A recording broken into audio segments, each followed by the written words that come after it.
जय जवान जय किसान। सब भाइयों को राम राम। ये मोदी जी ने जो ये कानून बनाए हैं ना, ये सोच रहे हैं जितना मर्जी है किसानों को तुम धमका लो, उनको सता लो, उनके लिए कीले ठोको, बाढ़ लगाओ, ये जाने वाले नहीं हैं। ये तभी जाएंगे जब ये कानून वापस होंगे, उससे पहले नहीं। ये तब तक इंतज़ार कर सकते हैं जब तक आपकी ये सीट पे बैठे हो ना। ये तो आप समझ लो, जान लो कि आप दोबारा आप आने वाले नहीं हो, क्योंकि पब्लिक को आपने, किसानों को बहुत बेवकूफ़ बना लिया। और जिनके लिए ये कानून लेके आए हैं उनके बोझ तले ये इतना दब चुके हैं, उनसे कितना क्या खाया इन्होंने, या उन्होंने कौन सी इनको खिचड़ी खिला दी है या खीर खिला दी है, ये तो पब्लिक भी जानती है और किसान भी जानते हैं। भाई अगर ये कानून आपने वापस नहीं लिए तो उससे पूरे देश की अर्थव्यवस्था कितनी ख़राब होगी, ये हर आदमी जान गया। अब किसी को समझाने की ज़रूरत नहीं है, क्योंकि जो आदमी दो रोटी खाता है ना, वो थोड़ी सी अकल भी रखता है। हाँ, जो रोटी को चोची बोलता है उसको शायद ये बात समझ में ना आए इन कानूनों के बारे में, बाकी सब इंसान समझते हैं। इसीलिए आपको वो काम करना चाहिए कि जिससे आपकी थोड़ी सी इमेज बन जाए, क्योंकि वैसे तो इतनी इमेज आपकी ख़राब हो चुकी है कि शायद ये अब बनने वाली नहीं है, और ना आपकी कोई बात में या किसी झांसे में पब्लिक आने वाली है। सीट तो गई आपकी। बाकी आप जितना भी हो सके उन जो चार आदमियों के पीछे जो कानून लेके आए हो, उनसे छुटकारा पाने के लिए आपको यह कानून वापस लेना पड़ेगा। अगर आप नहीं लोगे ना तो किसान नहीं जाएंगे। तो किसान का जो नारा है ना, जय जवान जय किसान, किसान धरने पे हैं और जवान बॉर्डर पे है। वो किन के बच्चे हैं? वो कोई मिनिस्टरों के बच्चे नहीं हैं, ना किसी अफसरों के बच्चे हैं, वो भी सब गांव के ही बेटे हैं, उन्हीं किसानों के जो फौज में हैं। अगर उन्होंने हाथ खड़े कर लिए तो मोदी जी आपका क्या होगा और देश का क्या होगा, ये आप समझ सकते हो। बाकी जितने झंडे आपने गाड़े थे इज्जत बनाने में, अब वो झंडे की क्या कंडीशन है या क्या हालत हो रही है। एक भिखारी जो है ना, वो भी उस झंडे को उखाड़ के बच्चे की पोटी साफ करके फेंक देगा कचरे में।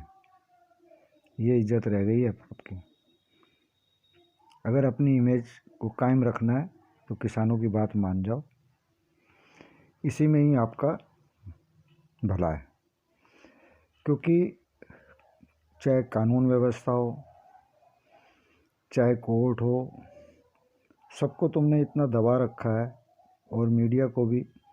वो कुछ भी आपके खिलाफ दिखाने को तैयार नहीं है, क्योंकि जिसने दिखाया या तो उसका पत्ता साफ या वो जेल में,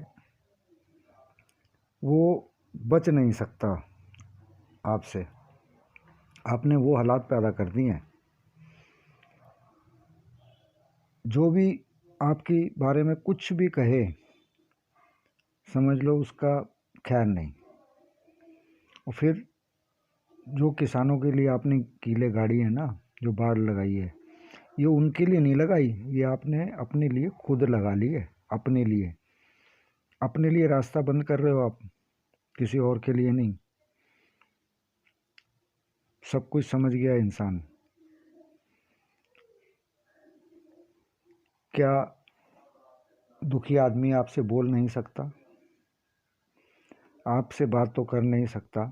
आपने कभी ये हिसाब लगाया है, अगर आप डरते नहीं हो, आपकी सिक्योरिटी में 3,000 आदमी रहता है। अब उनकी हर महीने की सैलरी जोड़ लो कितनी होती है। करोड़ों रुपया तो तुम्हारे ऊपर ख़राब हो रहा है। अगर वही पैसा पब्लिक के काम में आए और पब्लिक के जाए फंड में या उनकी सुरक्षा में या उनकी देखभाल में, तो कितनी खुशहाली होगी। तुम जब रोड पे निकलते हो ना, पहले ही सारे रोड ऐसे रास्ते से आपको लेके जाते हैं जो बिल्कुल बहुत बढ़िया बने हुए हो। ऐसे रोडों से नहीं लेके जाते जो रोड ख़राब हो। और आज रोडों की क्या स्थिति है, ये जो आपके वो है ना अंधभक्त, उनसे पूछो जो वो घूमते हैं। कई तो ऐसे भी होंगे जिनसे आपके नाम की कस्में खाने वाले आपसे मिल तक नहीं सकते। समझ में आती है कुछ। पहली बात तो यह है कि जितनी बातें आज तक आपने बोली, किसी को भी पूरा किया? 2 करोड़ आदमियों को रोज़गार हर साल में, बल्कि ये लॉकडाउन की लगा के आपने इंसानों की जान नहीं बचाई, उल्टा उनकी ज़िंदगी ख़त्म कर दी आपने।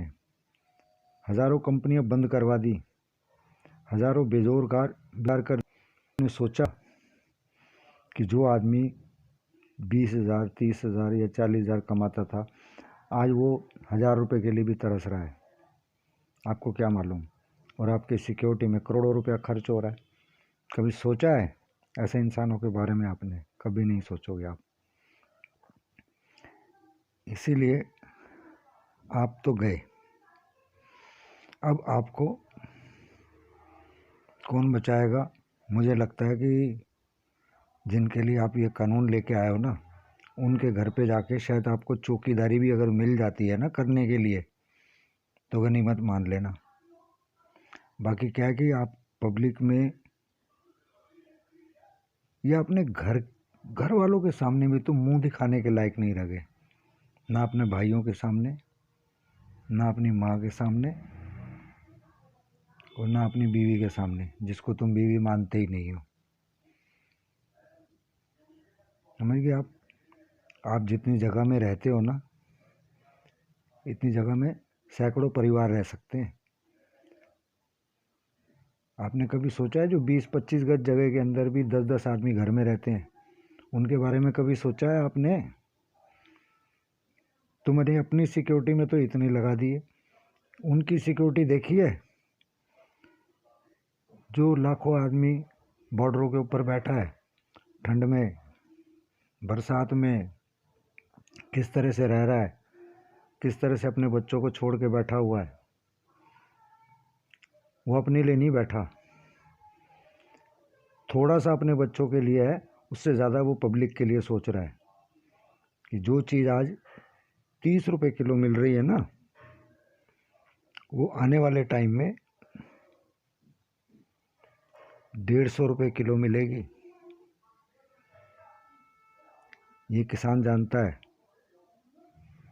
ओला को देख लो, कैसे उन्होंने ड्राइवरों को पहले खिलाया और बाद में आज वो स्थिति कर दी है कि ड्राइवर मरने को मजबूर हो रहे हैं। काम नहीं है। आपने काम की स्थिति का तो बेड़ा गर्क करवा दिया। कुछ तो जीएसटी लाने में, कुछ नोटबंदी में वो हालत करी है, काला धन लाएंगे। तुमने तो काले को सफ़ेद कर दिया। बहुत बढ़िया कर रहे हो मोदी जी आप। इसी तरह करते रहोगे ना, तो शायद एक बार पब्लिक के बीच में जाके पूछा है, कभी हाल लिया उनका? प्रकृति के करूप से डरो। जिस दिन वो विनाश करने पे आएगी ना, किसी को नहीं छोड़ेगी। आपने तो, वो तो बाद में नुकसान करेगी, आप तो जीते जी सबका नुकसान कर रहे हो।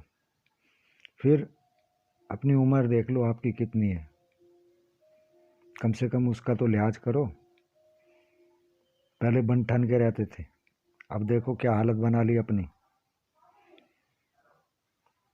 बाबा भी तुमसे बढ़िया लगते हैं, इसीलिए भलाई इसी में है। ये कानून जल्दी से जल्दी वापस ले लो, इसी में ही आपका भला है, सरकार का भी भला है। अगर किसान अपनी आय पे आ गया ना तो अच्छा नहीं होगा। भाई अगर ये वीडियो आपको अच्छी लगे या कुछ बातें हमारी अच्छी लग रही हों तो भाई ज़रूर लाइक करना और शेयर करना, क्योंकि ये सरकार जो है ना, ये शायद ज़िंदगी में दोबारा तो आने वाली है नहीं, क्योंकि इसका तो एक बार पत्ता साफ़ हुआ तो ये गई, क्योंकि दोबारा आने के इसके बिल्कुल चांस नहीं है। धन्यवाद भाइयों, राम राम सबको।